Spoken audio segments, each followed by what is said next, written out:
From your OneDrive folder for the 10th grade research project with all of your separate papers that your teachers have provided for you, we're going to go back to the library database page outline so you can get to the second group of databases we're going to talk about today. So if you click on Library Databases Grade 10, your page will look like this. The other day we looked at the Britannica database. Today we're going to look at the Gale Databases, and Gale is just a name of the company that creates the databases. They have several called U.S. History and Context, World History, Global Issues, and one on Popular Culture, and they're all excellent. The good thing about the Gale Databases is that once you can navigate through one of the databases, you can navigate your way through all. So remember, all of these links are active, and they take you right to the Burncoat Library webpage, which looks like this. Once it loads, just give it a second, and you'll know you're on the right page because at the top, you've clicked on databases. You'll see the videos of the things that we've done over the past few days, which is excellent. Again, another link to all the project pages that will help you in writing your paper. But the library page is set up according to subject. So since we're in the history database, we'll focus on the first Gale product, which is U.S. History and Context. And you'll notice that Gale is on the left-hand side of all of these blocks. So again, once you know how to use one, you can use all of them. I'm going to start with U.S. History and Context. And just as we did in the Britannica, if you're unsure of your topic or you're browsing around for a topic, usually on the first page, they give you some ideas of things that happened this day in history, which is nice. You can also browse all topics from here or the upper left-hand corner. And on the basic page, they'll just give you an overview. You can look by decade if you'd like to. You can go through an alphabetical list if you'd like to. You can either filter yourself down a little bit, maybe by African American perspectives. If you want to do something with the colonies, as you scroll down, again, back to decades and cultural trends, that might be something to help you find a good topic. But below this too, you'll have political constructs, political movements, and below this, you'll see war and conflicts, which is another way to find a great topic. Since I have been using the women's rights topic over the past couple of days, I'm going to stick to that. And I'm going to go up to the search box and click in back to the women's rights movement. And you notice as you type, it will try to intuitively just figure out what you're looking for. So feel free, if you don't have your search term correct, it's helping you find the correct search term. What I'm looking for here, I think I'll start here. I could also go down to gender equality, but I'm going to stick with the women's rights movement and click search. And wait for all of my hits to come up.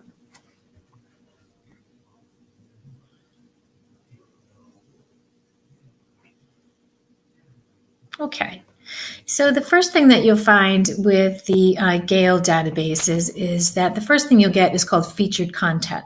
And this will go over basically from A to Z, everything you need to know about the topic. So I always go to those first. But you'll also notice too that they give you some more reference articles to help you out. And there's quite a few. There's no way I would go through 264, but I can go through the top 10 hits.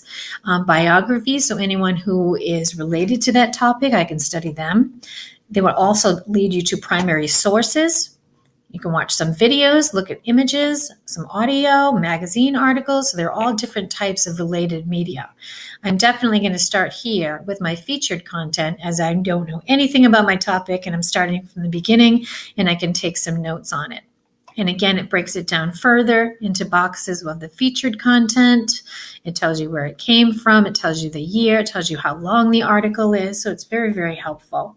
Again, biographies and primary sources. But I'm going to start here with the featured content so I can take some notes and learn about my topic so they know everything I need to know about it and I can fully write about it. Okay. I'm going to talk about some of the tools that you have in the Gale products, and you'll find this with all the different databases. Again, citation tools, just as you did with the Britannica, It will ask you what type of citation you're using. So we'll do it for you and put it in perfect format for you. So we're using MLA, the most recent edition, the 8th. Okay, I can copy this and paste it into my my document if I'd like to, and I can even export that, which I'll do in a second. I'll show you that in 1 minute. The other tools are, as you're reading through the article, say for example, you wanted to take this first sentence because you thought that was critical, you can right click on it and highlight this.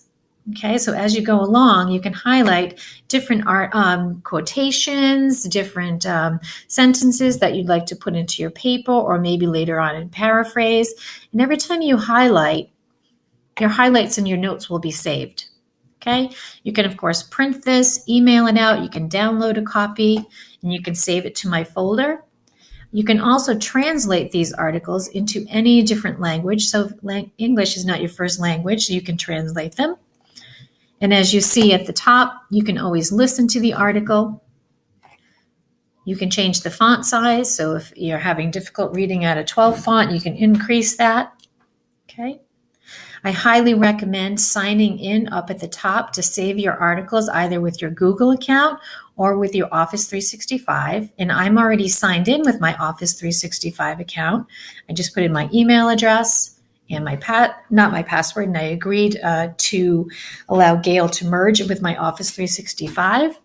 So say, for example, since I am signed in, I would like to save this article to my folder so that I can always refer back to it and I don't have to keep searching back to it all the time.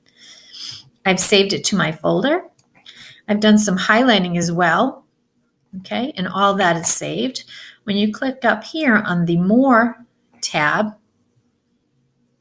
you can see any highlights that you've taken, which is very nice. Let's give that a second to open. The reason I like the highlighting feature here and that it saves it for me is the fact that I know where direct quotes came from. So when I'm putting this in my paper, I know exactly which article it came from. I can also send this over to my OneDrive account, my notes, and I can also save my articles as well. So if I save this to my account, I can tell it to send to my Office 365 and it will appear in my OneDrive. And let me show you what that looks like. I have my account open over here. You go to my files.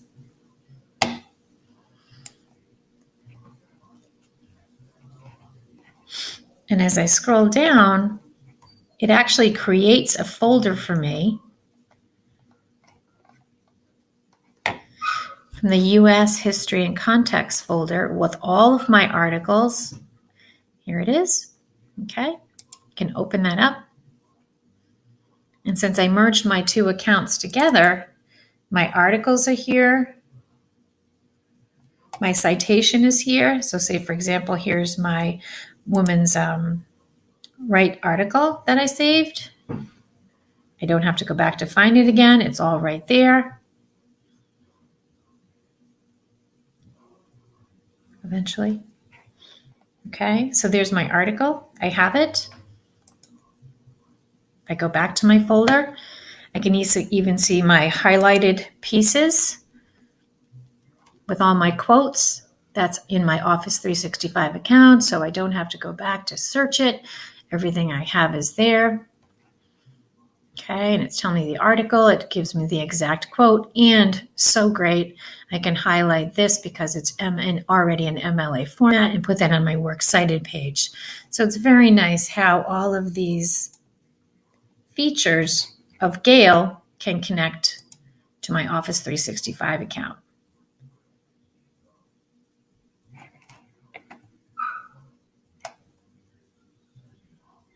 Okay.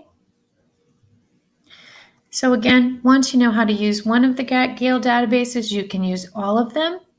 I highly suggest once you tried the featured content, which again, I'm still on, you can go back to that main page and find perhaps some academic journal articles, some newspaper articles, some